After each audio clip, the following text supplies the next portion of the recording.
aku dapat pergi menjauhi rohmu yang suci, kau sahabat,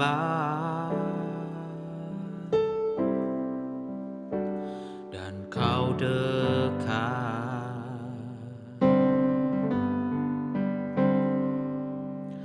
Bahkan seluruh pengabdianku tak bisa membalas kesetiaanmu, sungguh mulia dan berharga. Sungguh besar pengorbananmu bagiku,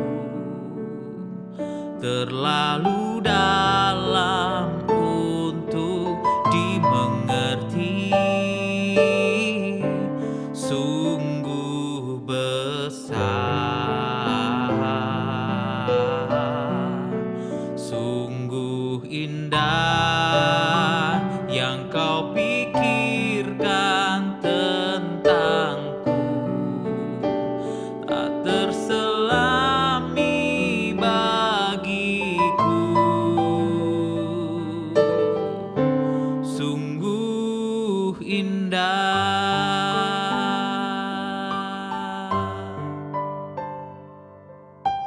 Bahkan seluruh pengabdianku tak bisa membalas kesetiaanmu, sungguh mulia dan berharga. Sungguh besar pengorbananmu bagiku, terlalu dalam untuk dimengerti, sungguh besar, sungguh indah yang kau pikirkan tentangku, tak terselami bagiku, sungguh indah, sungguh indah, sungguh indah.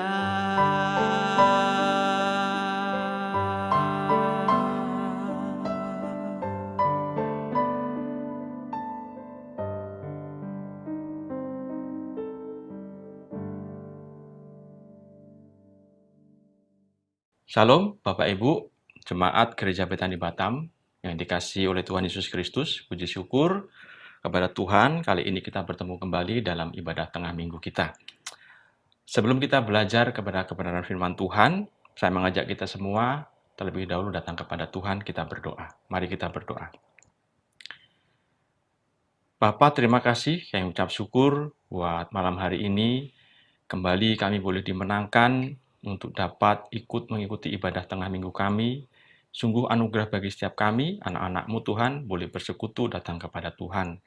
Dan sebelum kami masuk dalam sesi pemberitaan firman Tuhan, kiranya Engkau mengurapi setiap kami tanpa terkecuali, supaya kami boleh belajar bersama-sama akan kebenaran firman-Mu, dan supaya kami juga bukan hanya menjadi pendengar atau pembaca firman yang setia, tetapi kami juga menjadi pelaku-pelaku kebenaran firman-Mu.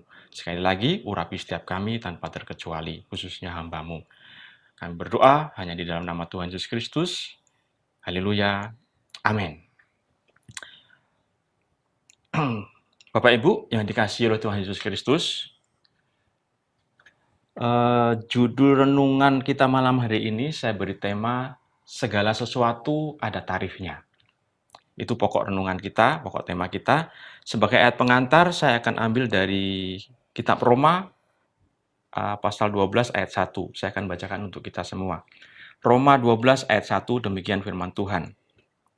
Karena itu, saudara-saudara, demi kemurahan Allah, aku menasihatkan kamu, supaya kamu mempersembahkan tubuhmu sebagai persembahan yang hidup, yang kudus, dan yang berkenan kepada Allah. Itulah ibadahmu yang sejati. Bapak Ibu, yang dikasih Tuhan Yesus, saya tidak akan khotbah dari bagian ini hanya sebagai ayat pengantar saja. Nah, Bapak Ibu, siapa sih yang nggak suka dengan sesuatu yang gratis? Itu bisa barang gratis, itu bisa layanan gratis. Siapa yang nggak suka? Saya rasa setiap orang atau kebanyakan orang akan suka dengan hal-hal yang gratis.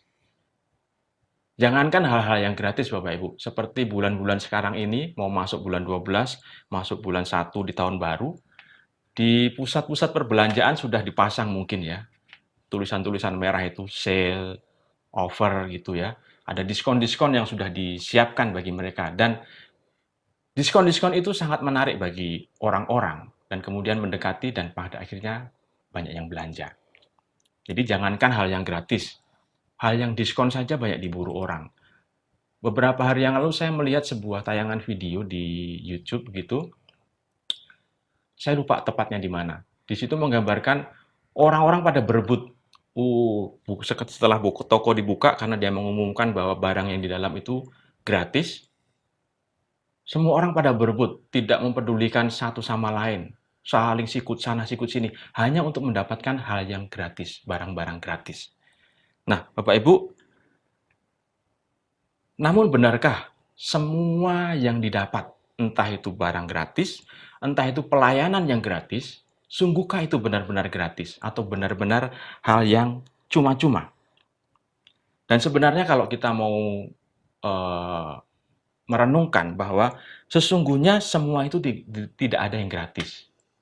Semua itu sudah ada yang menanggung biayanya.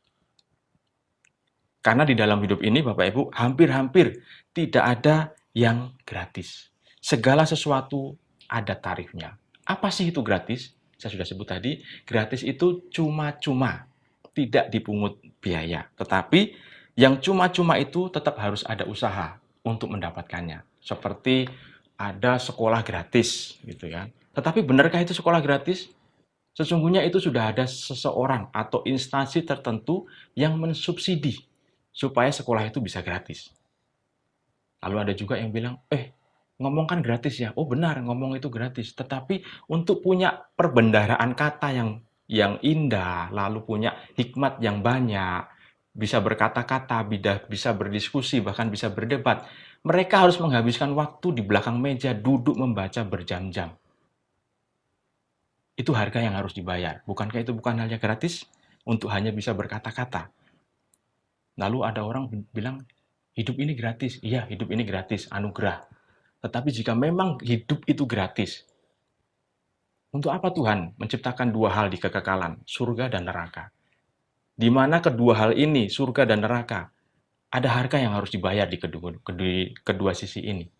Karena itu, sekali lagi, segala sesuatu ada tarifnya. Balik dalam hal duniawi, ataupun hal yang rohani, ada sesuatu yang harus dibayar.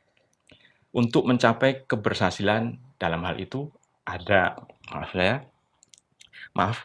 untuk mencapai suatu keberhasilan dalam hal itu, baik dalam duniawi maupun rohani, ada tarif yang harus dibayar. Dan hukum ini dialami oleh semua orang, entah itu orang percaya ataupun orang tidak percaya kepada Tuhan. Dalam segi apapun, ada tarif yang harus dibayar. Orang baik, orang jahat, semua mengalami hal yang sama. Malah justru biasanya Bapak Ibu, orang-orang yang berusaha untuk hidup benar, berusaha untuk melakukan sesuatu di jalan yang lurus, orang-orang yang seperti ini biasanya yang seringkali teraniaya karena sistem dunia yang sudah jatuh dalam dosa. Kalau Bapak Ibu masih ingat ya di Mazmur 73 kalau nggak salah, itu Mazmur Asaf. Di sana si pemazmur membandingkan hidupnya, orang saleh hidupnya menderita, orang fasik hidupnya nyaman, enak, senang. Padahal kalau dipikir, dua-duanya punya harga yang harus dibayar.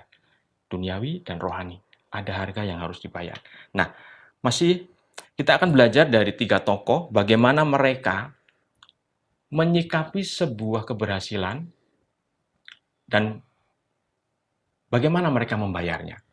Tokoh yang pertama saya ambil dari Paulus, Bapak Ibu. Jadi, tokoh pertama yaitu Paulus, saya ambil di Filipi pasal 3 ayat yang ke-8 dan 9. Filipi 3 ayat 8 dan 9 saya bacakan untuk kita semua. Malahan segala sesuatu kuanggap rugi, karena pengenalan akan Kristus Yesus, Tuhanku, lebih mulia daripada semuanya. Oleh karena dialah, aku telah melepaskan semuanya itu dan menganggapnya sampah supaya aku memperoleh Kristus.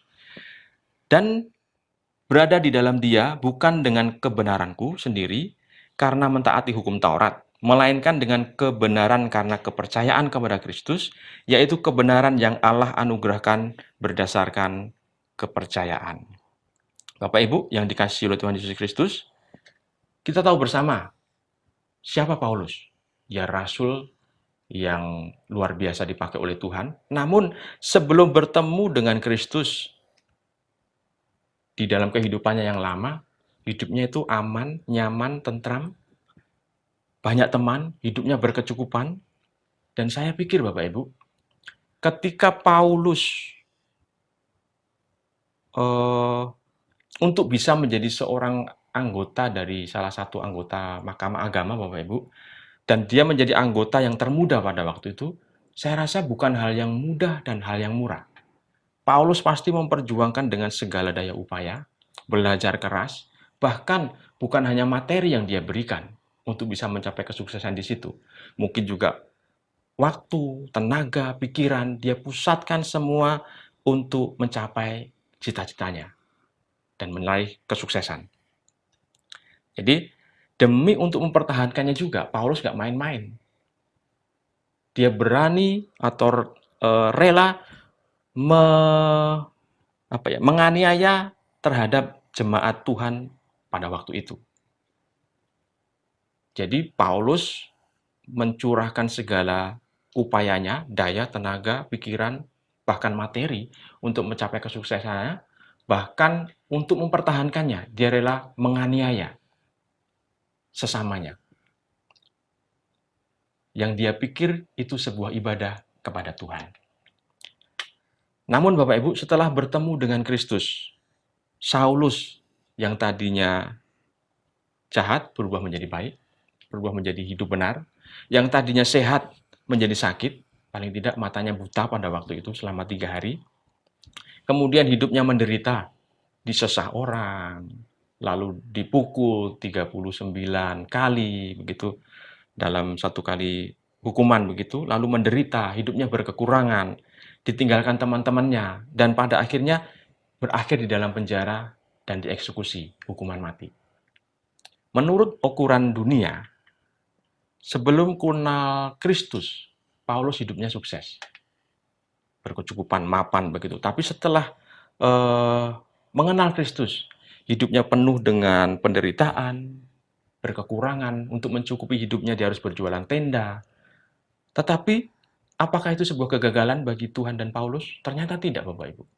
Bahkan Paulus sampai berani berkata, bagiku hidup adalah Kristus, dan mati adalah keuntungan. Pola pikirnya tentang sebuah keberhasilan di dalam hidupnya mengalami perubahan. Inilah sukses bagi Paulus, keberhasilan bagi Paulus, dan ada harga yang harus dibayar untuk Paulus mendapatkan semuanya itu. Dari hal yang jasmani sampai hal yang rohani, semuanya ada tarif yang harus dibayar. Dan tokoh yang kedua saya ambil dari Ayub. Ya, ada tokoh Ayub, saya ambil di dalam Ayub pasal 42 ayat 2. Demikian firman Tuhan. Aku tahu bahwa engkau sanggup melakukan segala sesuatu, dan tidak ada rencanamu yang gagal. Bapak Ibu, yang dikasihi Tuhan Yesus Kristus, kita tahu bersama bagaimana hidup Ayub.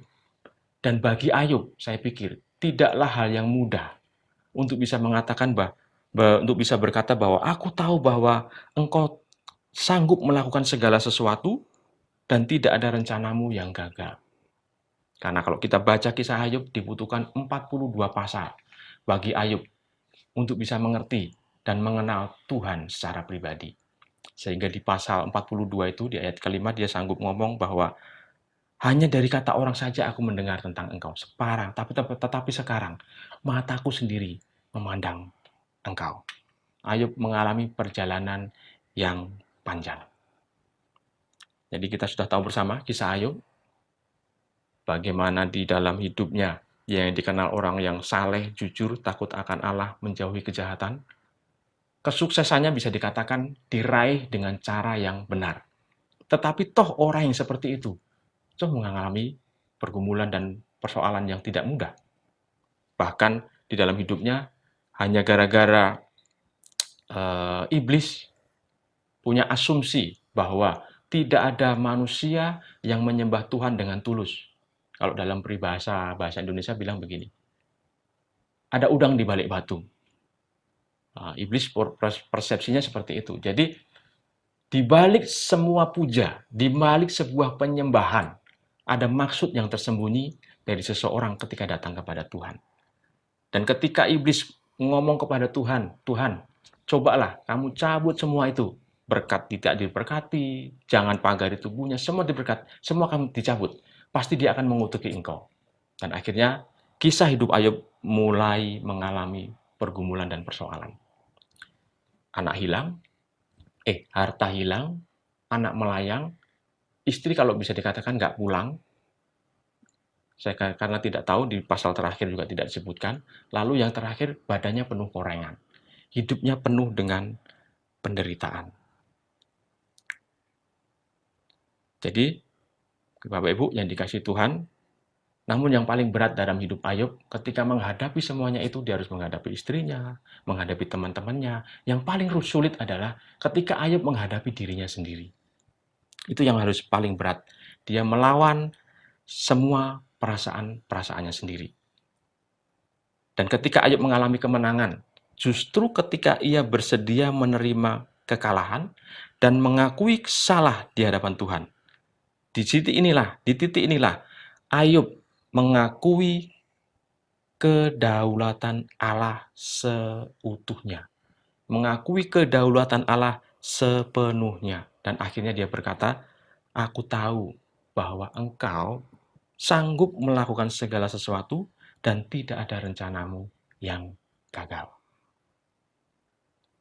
Dan tokoh yang ketiga saya ambil Kristus, yaitu Tuhan Yesus Kristus, Tuhan kita, penyelamat kita. Saya ambil di Lukas pasal 22 ayat 42. Lukas 22 ayat 42, demikian firman Tuhan. Ya Bapa, jikalau engkau mau, ambillah cawan ini daripadaku. Tetapi bukanlah kehendakku, melainkan kehendakmu lah yang terjadi. Bapak Ibu yang dikasihi Tuhan Yesus Kristus, Tuhan Yesus punya tujuan, punya visi, punya misi waktu dia datang ke dunia ini, yaitu untuk penyelamatan umat manusia. Namun untuk menjalani misi ini, ada harga yang harus dibayar oleh Yesus, ada harga yang harus dibayar untuk visi penyelamatan manusia yang harus ia selesaikan. Kalau kita perhatikan Bapak Ibu, Sang Firman itu, Allah itu sendiri, dari surga yang mulia, bersedia turun ke dalam dunia, berinkarnasi, lalu menembus waktu, menjadi manusia sama seperti kita. Dan ketika menjadi manusia, Yesus dicobai di padang gurun. Kita tahu bersama ceritanya, dicobai di padang gurun, kemudian Yesus mengalami sebuah kemenangan di sana. Dan saat dicobai, Bapak Ibu, Kristus hidup bergantung kepada Bapaknya. Bahkan dia taat sampai mati di kayu salib hanya untuk menggenapi kehendak Bapaknya. Dan di sini kita bisa melihat bahwa Yesus menjadi teladan bagi kita dalam segala hal, termasuk dalam hal untuk bayar harga. Dia yang mulia, seorang putra mahkota, rela menderita, bahkan sampai di tempat yang paling hina. Itu harga yang harus dibayar oleh Kristus, hanya untuk Bapak, Ibu, dan saya, sebagai karya penebusan salib Kristus.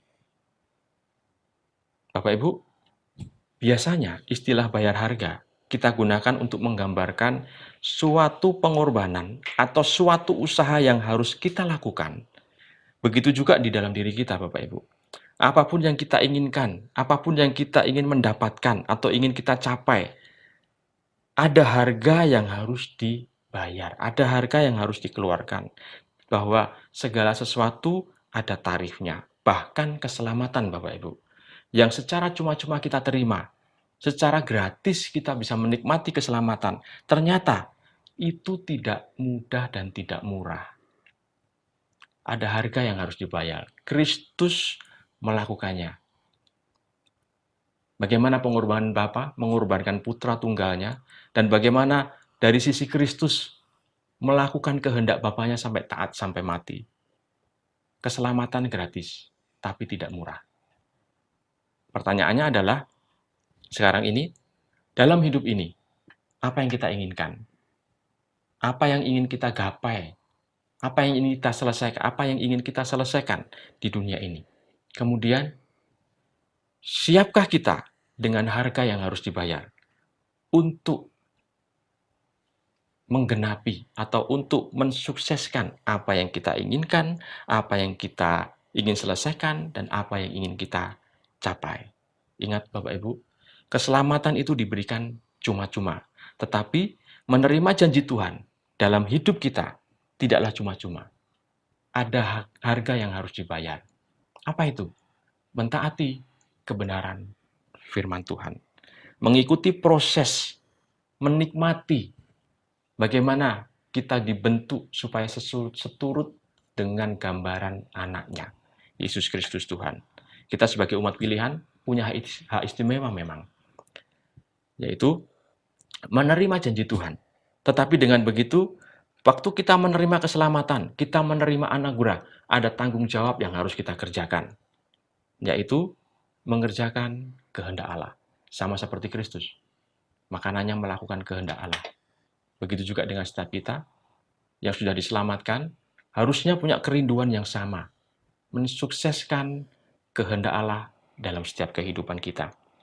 Menerima keselamatan, hak yang istimewa bagi kita, dan kita sudah menerima itu, tetapi pada saat yang sama, kita memiliki kewajiban dalam hidup kita. Maka Bapak Ibu, mengingat semuanya itu, bahwa segala sesuatu ada tarifnya, baik dalam hal duniawi maupun rohani, sama-sama ada tarif yang harus kita keluarkan. Mengingat hal semua itu, sekali lagi, setiap kita, dimanapun posisi kita, entah itu sedang berkesusahan, entah itu sedang hidup senang di dalam Tuhan, ingatlah bahwa setiap kita akan mengalami yang namanya proses dalam hidup kita. Karena itu, bersiap sedialah, godaan atau pencobaan pasti akan datang. Lalu, sewaktu pencobaan itu datang, godaan itu datang, yang memproses hidup kita, supaya hidup kita seturut dengan kehendak firman Tuhan, hidup kita berubah seperti yang Tuhan inginkan, yaitu segambar dengan putranya yang tunggal itu. Jangan sampai kita berkata, aduh, aku sudah hidup benar, aku sudah hidup lurus, tetapi kok masih mengalami hal ini juga. Coba perhatikan ketiga tokoh tadi, Saulus, Paulus, Ayub, dan juga Kristus. Kalau kita perhatikan Kristus, Bapak Ibu, hidupnya saleh, manusia suci, toh mengalami hal yang sama dengan seperti yang kita alami.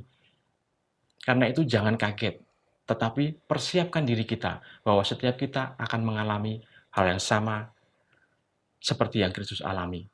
Bahkan tokoh-tokoh Alkitab juga mengalami hal yang sama. Mengingat bahwa pencobaan di satu sisi adalah suatu keniscayaan dan tidak terhindarkan. Maka dari itu, betapa kita perlu berjuang untuk melawannya. Maka di samping sikap waspada, eling dan waspada gitu, setiap kita hendaknya menyiapkan diri untuk menghadapinya. Bagaimana caranya Bapak Ibu? Saya ada satu tips. Bagaimana caranya untuk menghadapi sebuah persoalan dan pergumulan supaya kita juga mengalami hidup yang berkemenangan di dalam Kristus. Tipsnya cuma satu Bapak Ibu, kenali karakter lawan. Dan dalam hidup ini Bapak Ibu, kalau kita mau jujur, apa sih sebenarnya lawan kita? Siapa lawan kita? Firman Tuhan memberitahu lawan kita iblis. Tapi kalau kita tunduk kepada Allah, lalu kita lawan iblis, dia akan lari. Dan kalau kita belajar firman Tuhan, Bapak Ibu, ada 3 hal yang membuat kita bisa jatuh dalam dosa, yaitu iblis, sistem dunia, dan diri kita sendiri. Dan dari ketiga hal ini yang paling berat, diri kita sendiri. Karena itu, dari ketiga tokoh tadi yang kita pelajari tadi, Paulus, Ayub, dan Kristus. Kalau kita perhatikan, mereka bersedia menundukkan diri, sehingga hanya Kristus yang dipermuliakan. Karena itu Bapak Ibu, untuk mengenal diri kita, karena lawan kita yang terberat adalah diri kita sendiri, peperangan yang sejati ada dalam pikiran kita, bukan di luar sana. Bagaimana kita bisa mengenali diri kita sendiri? Itu tidak mudah. Dan sampai pada saat Tuhan memanggil kita pun, kita tidak akan pernah bisa mengenali diri kita sendiri dengan baik. Namun, langkah yang terbaik untuk mengenali diri kita, datanglah kepada Sang Pencipta. Yang menciptakan manusia, tentu dia akan mengenali manusia itu dengan baik. Datanglah kepadanya. Melalui apa? Doa pribadi, belajar kebenaran firman Tuhan, pelajari Bapak Ibu. Datanglah kepada dia. Hanya dialah yang sanggup memberitahu siapa diri Bapak Ibu dan saya. Dan repotnya Bapak Ibu, kita tidak bisa mengenali hari itu, karena itu mendekat kepada Allah itu jalan yang terbaik. Sebagai ayat penutup, saya buka dalam Ibrani 2 ayat 18, demikian firman Tuhan. Sebab oleh karena ia sendiri, yaitu Kristus, telah menderita karena pencobaan, maka ia dapat menolong mereka yang dicobai. Ya, Bapak Ibu, mendekatlah kepada Kristus. Dialah yang sanggup memberitahu siapa Bapak Ibu dan saya. Memang kita sudah mendapat anugerah keselamatan, tetapi ingat, kita dipilih, dibenarkan, dan dikuduskan untuk menjadi serupa dengan Kristus, menjadi serupa dengan gambaran anaknya. Nah, untuk menjadi serupa dengan gambaran anaknya, ada harga yang harus dibayar untuk hal itu. Karena itu, Bapak Ibu, mendekatlah kepada Kristus. Kita harus mengalami perubahan pikiran. Dan itu tidak dimulai dari luar, tapi dari diri kita sendiri. Untuk mengalami kemenangan di dalam hidup ini, kita harus mengalahkan diri kita sendiri. Karena itu Bapak Ibu, seringkali solusi yang sejati, solusi yang terbaik, seringkali bukanlah perubahan keadaan, melainkan perubahan pada diri kita sendiri. Amin. Tuhan Yesus memberkati kita semua. Mari kita berdoa. Bapa, terima kasih, kami mengucap syukur buat anugerah Tuhan dalam setiap kami. Anugerah yang Kau berikan kepada setiap kami memang gratis bagi kami Tuhan, tapi kami tahu itu tidak murah. Engkau telah membayar dengan harga yang sangat mahal. Karena itu Tuhan, ajar setiap kami sebagai anak-anak-Mu, supaya orientasi hidup kami senantiasa menyenangkan Engkau di dalam setiap kehidupan kami. Ajar setiap kami melalui Roh-Mu yang suci, biarlah terus memberi kami kekuatan supaya hidup kami seturut dengan jalan-jalan Tuhan. Kami bersyukur buat anugerah Tuhan untuk keselamatan kami, dan kami bersiap sedia Tuhan menyiapkan diri kami supaya kami terus berjuang dalam keselamatan ini untuk mendatangkan kebaikan dan kemuliaan bagi nama Tuhan saja. Kami bersyukur kiranya Tuhan memberkati kami semua dan memampukan kami supaya kami menjadi pelaku-pelaku kebenaran firman-Mu. Kiranya Tuhan memberkati setiap jemaat Tuhan yang memiliki pergumulan dan persoalan yang sama. Biarlah Tuhan memberi kekuatan dan kemampuan supaya di dalam setiap pergumulan dan persoalan, nama Tuhan saja yang dipermuliakan. Kami bersyukur, hanya di dalam nama Tuhan Yesus kami berdoa, dan pada akhirnya Tuhan, di penghujung ibadah ini kami rindu menerima berkat yang datang daripada Tuhan. Mari kita buka kedua tangan kita untuk menerima berkat daripada Tuhan. Bapak Ibu yang dikasihi dan dicintai oleh Tuhan Yesus Kristus, kita sudah mendengarkan firman Tuhan. Ingatlah bahwa segala sesuatu ada tarifnya yang harus kita bayar. Untuk menjadi serupa dengan Kristus tidak mudah, tidak murah. Karena itu, teruslah berjuang di dalam Kristus, taatlah kepadanya, senantiasa andalkan Dia di dalam setiap kehidupan kita. Maka terimalah damai sejahtera yang datangnya daripada Allah Bapa, kekuatan dari Roh Tuhan Yesus Kristus, dan persekutuan dengan manis dengan Roh-Nya yang kudus, yang akan terus menuntun setiap kehidupan kita, supaya hidup kita terus setia di jalan-jalan Tuhan. Terimalah segala berkat Tuhan beserta dengan kebaikan-kebaikannya, mulai malam hari ini sampai Maranatha, bahkan sampai selama-lamanya. Di dalam nama Tuhan Yesus Kristus, setiap orang yang terima berkat Tuhan, mari bersama berkata, amin. Tuhan Yesus memberkati.